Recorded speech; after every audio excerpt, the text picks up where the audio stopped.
American retail കമ്പനിയായ Walmart current financial ഇയറിലെ growth guidance കുറിച്ചതിൻ്റെ പശ്ചാത്തലത്തിൽ കഴിഞ്ഞ ട്രേഡിംഗ് സെഷനിൽ റീറ്റെയിൽ സെക്ടറിലെ സ്റ്റോക്കുകളിൽ സെല്ലിംഗ് പ്രഷർ വരികയും ഡോ ജോൺസ് ഉൾപ്പെടെയുള്ള ഇൻഡെക്സുകൾ നെഗറ്റീവ് സൈഡിൽ ക്ലോസിംഗ് നൽകുകയും ചെയ്തു.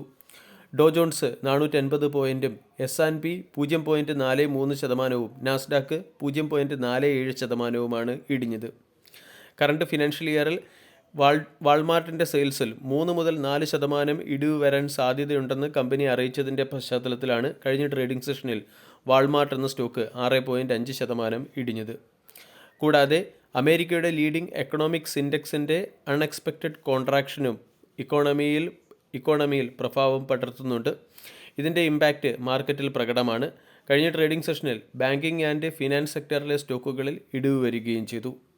ഇന്ത്യൻ മാർക്കറ്റിലും കഴിഞ്ഞ ട്രേഡിംഗ് സെഷനിൽ ബാങ്കിംഗ് ആൻഡ് ഫിനാൻസ് സെക്ടറിലെ സ്റ്റോക്കുകളിൽ സെല്ലിംഗ് പ്രഷർ വന്നിരുന്നു. HDFC ബാങ്ക്, ICICI ബാങ്ക് ഉൾപ്പെടെയുള്ള സ്റ്റോക്കുകളിലൊക്കെ ശക്തമായ സെല്ലിംഗ് പ്രഷർ നമ്മൾ കണ്ടതുമാണ്. കഴിഞ്ഞ ദിവസം mid cap and small cap സെക്ടറിലെ സ്റ്റോക്കുകളിൽ ബൈയിങ് മൊമെൻറ്റം ഉണ്ടായിരുന്നെങ്കിലും ഇൻഡെക്സ് 19 പോയിൻറ്റ് ഇടിഞ്ഞ് 22,913 ക്ലോസിംഗ് നൽകിയത്. കഴിഞ്ഞ ട്രേഡിംഗ് സെഷനിൽ ഫോറിൻ ഇൻസ്റ്റിറ്റ്യൂഷണൽ ഇൻവെസ്റ്റർ 3,311 കോടി രൂപയുടെ സെല്ലിംഗ് ഇന്ത്യൻ മാർക്കറ്റിൽ നടത്തി. അതേസമയം ഡൊമസ്റ്റിക് ഇൻസ്റ്റിറ്റ്യൂഷണൽ ഇൻവെസ്റ്റർ 3,907 കോടി രൂപയുടെ ബൈയിങ് ആണ് നടത്തിയത്. ഇനി ഇന്നത്തെ ട്രേഡിംഗ് സെഷനിൽ സ്റ്റോക്ക് സ്പെസിഫിക് ആക്ഷൻ വരാൻ സാധ്യതയുള്ള ചില പ്രധാനപ്പെട്ട സ്റ്റോക്കുകളെ പരിചയപ്പെടാം. പ്രധാനമായും കഴിഞ്ഞ ദിവസം മാർക്കറ്റ് അവറിന് ശേഷം ക്വാർട്ടർലി റിസൾട്ട് പുറത്തുവിട്ട സ്റ്റോക്കുകളെയാണ് നമ്മൾ ഫോക്കസ് ചെയ്യേണ്ടത്. അങ്ങനെ നമുക്ക് ശ്രദ്ധിക്കാവുന്ന ഒന്നാമത്തെ സ്റ്റോക്ക് CIE ഓട്ടോമോട്ടീവ് എന്ന സ്റ്റോക്കാണ്.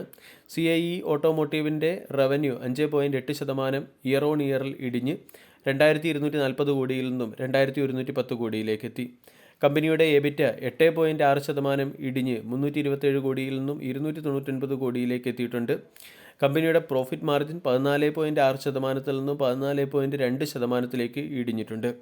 അതേസമയം അതർ ഇൻകത്തിൻ്റെ പശ്ചാത്തലത്തിൽ നെറ്റ് പ്രോഫിറ്റ് 9.5% വർദ്ധിച്ച് 169 കോടിയിൽ നിന്നും 185 കോടിയിലേക്ക് ഉയർന്നു. അതർ ഇൻകം 26% വർദ്ധിച്ച് 26 കോടിയിൽ നിന്നും 33 കോടിയിലേക്ക് ഇംപ്രൂവ് ആവുകയും ചെയ്തു.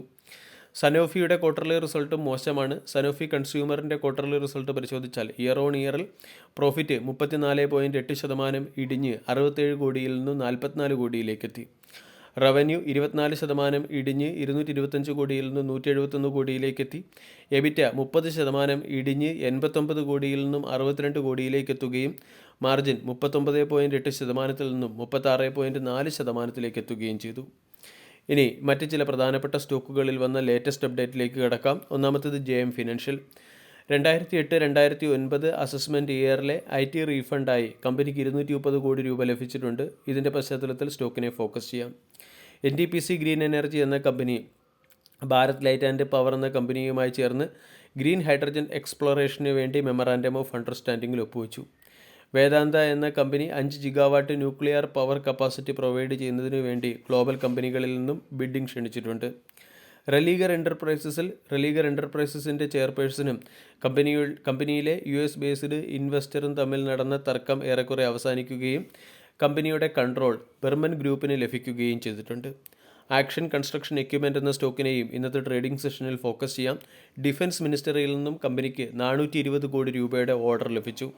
സെഞ്ചുറി പ്ലൈബോർഡ് എന്ന കമ്പനി ഫർണിച്ചർ ഫിറ്റിംഗ്സും ഫിക്ചേഴ്സും മാനുഫാക്ചർ ചെയ്യുന്നതിന് വേണ്ടി കൽക്കട്ടയിൽ ഒരു മാനുഫാക്ചറിംഗ് പ്ലാന്റ് സെറ്റപ്പ് ചെയ്തു. ഗ്ലോബൽ ഹെൽത്തും മേദാന്ത ഹോൾഡിംഗ്സ് എന്ന കമ്പനിയും തമ്മിലുള്ള മെർജറിന് NCLTയുടെ സൈഡിൽ നിന്നും അപ്രൂവൽ ലഭിച്ചു.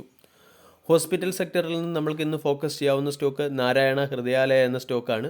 കൽക്കട്ടയിൽ 1,100 ബെഡുള്ള ഒരു ഹോസ്പിറ്റൽ സെറ്റപ്പ് ചെയ്യുന്നതിന് വേണ്ടി നാരായണ ഹൃദയാലയ 900 കോടി രൂപയുടെ ഇൻവെസ്റ്റ്മെൻറ്റ് നടത്തും.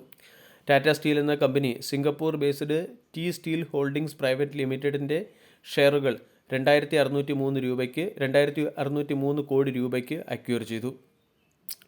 കൂടാതെ സിലിഗൽ ഇന്ത്യ എന്ന company road project financing complete ചെയ്തിട്ടുണ്ട്. ടെൻല പ്ലാറ്റ്ഫോം എന്ന കമ്പനിയുടെ സബ്സിഡറി കമ്പനിയായ കാരിക്സ് മൊബൈൽ എന്ന കമ്പനി ഇന്തോനേഷ്യയിൽ ഒരു യൂണിറ്റ് സെറ്റപ്പ് ചെയ്തു. ഡെൽറ്റ കോർപ്പ് എന്ന കമ്പനിയുടെ സബ്സിഡറി ഹെഡ് ഡിജിറ്റൽ എന്ന കമ്പനി ഡെൽറ്റ ടെക് ഗെയിമിങ്ങിൻ്റെ 51% സ്റ്റേക്ക് അക്വയർ ചെയ്യാൻ തീരുമാനിച്ചു. ഭാരത് മാല പ്രോജക്റ്റ് ഇംപ്ലിമെൻറ്റേഷൻ്റെ ഭാഗമായി RVNL എന്ന കമ്പനിയും BSNL എന്ന കമ്പനിയും സഹകരിക്കുന്നതിന് വേണ്ടി ഒരു ഡീലിൽ ഒപ്പുവെച്ചു.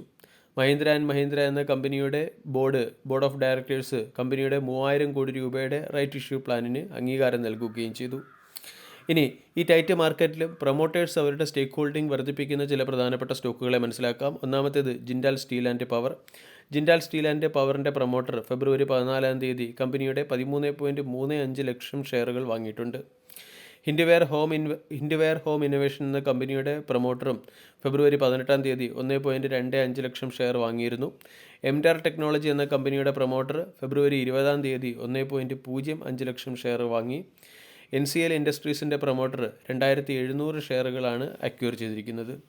കൂടാതെ ആരതി ഫാർമയുടെ പ്രൊമോട്ടർ കമ്പനിയുടെ 1.05 ലക്ഷം ഷെയറുകൾ വാങ്ങുകയും ബോണ്ടാഡ എഞ്ചിനീയറിംഗ് എന്ന കമ്പനിയുടെ പ്രൊമോട്ടർ കമ്പനിയുടെ 6400 ഷെയറുകൾ വാങ്ങുകയും ചെയ്തു.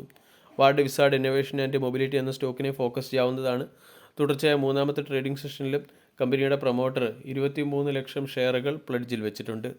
വീഡിയോ എല്ലാവർക്കും ഇഷ്ടമായി എന്ന് വിശ്വസിക്കുന്നു. Thank you.